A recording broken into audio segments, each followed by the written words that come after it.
Bismillahirrahmanirrahim. Assalamualaikum warahmatullahi wabarakatuh. Perkenalkan, nama saya Rani, kelompok 3, ruangan 1. Pada kesempatan kali ini saya akan membahas materi mengenai pengantar ilmu pendidikan. Adapun yang pertama yaitu pengertian sistem. Sistem berasal dari bahasa Latin, sistem, dan bahasa Yunani, system. Adalah suatu kesatuan yang terdiri atas komponen atau elemen yang dihubungkan bersama untuk memudahkan aliran informasi, materi, atau energi untuk mencapai suatu tujuan. Sedangkan sistem pendidikan adalah suatu strategi atau cara yang akan dipakai untuk melakukan proses belajar mengajar untuk mencapai tujuan agar para pelajar tersebut dapat secara aktif mengembangkan potensi di dalam dirinya yang diperlukan untuk dirinya sendiri dan masyarakat. Yang kedua yaitu mode sistem pendidikan.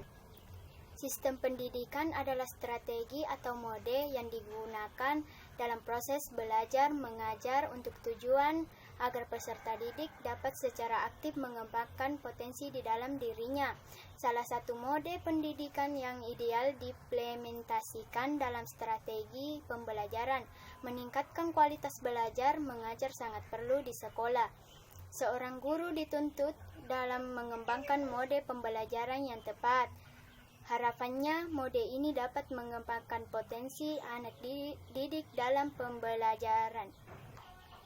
Yang ketiga, suprasistem, sistem, dan subsistem.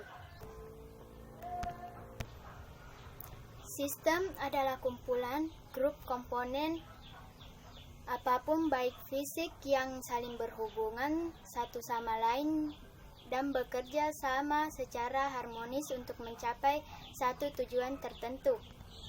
Sedangkan subsistem adalah komponen yang koheren dan agak independen dari sistem yang lebih besar. Subsistem merupakan komponen atau bagian dari suatu sistem. Subsistem ini bisa fisik atau abstrak. Yang keempat yaitu fungsi sistem. Fungsi sistem pendidikan adalah untuk mengembangkan kemampuan serta meningkatkan mutu kehidupan dan martabat manusia Indonesia dalam rangka upaya mewujudkan tujuan nasional.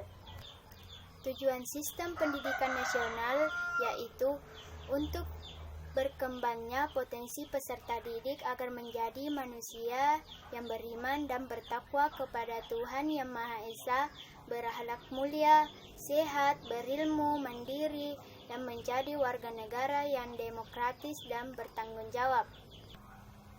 Itulah tadi penjelasan dari saya. Lebih dan kurangnya mohon dimaafkan.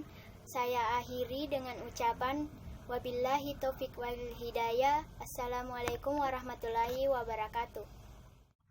Bismillahirrahmanirrahim. Assalamualaikum warahmatullahi wabarakatuh. Perkenalkan, nama saya Astrian Desita dari kelompok 3, ruangan 1. Di sini saya akan melanjutkan materi yang kelima, aliran pendidikan developmentalisme. Developmentalisme adalah paham yang mencoba menerapkan prinsip-prinsip naturalisme dari resui atau pendidikan alam di sekolah dengan memberikan peranan yang lebih positif dari pendidikan di dalam mengawal dan menceritakan proses pengembangan yang wajar dari kemampuan-kemampuan bawaan yang terkandung dalam setiap manusia. Paham developmentalisme berkembang pada abad ke-19. Aliran ini memandang proses pendidikan sebagai suatu proses perkembangan jiwa, maka aliran ini disebut juga sebagai aliran psikologis dalam pendidikan. 6. Tokoh aliran developmentalisme: tokoh Pestalozzi, tokoh Pestalozzianisme, tokoh Herbart, tokoh Herbartianisme, tokoh Froebel, tokoh Froebelianisme. 7. Developmentalisme di Indonesia. Di Indonesia, developmentalisme masih tetap bertahan. Ini tampak dalam klaim-klaim keberhasilan pembangunan oleh partai-partai politik yang berkuasa, khususnya Demokrat, Golkar, dan Partai Keadilan Sejahtera.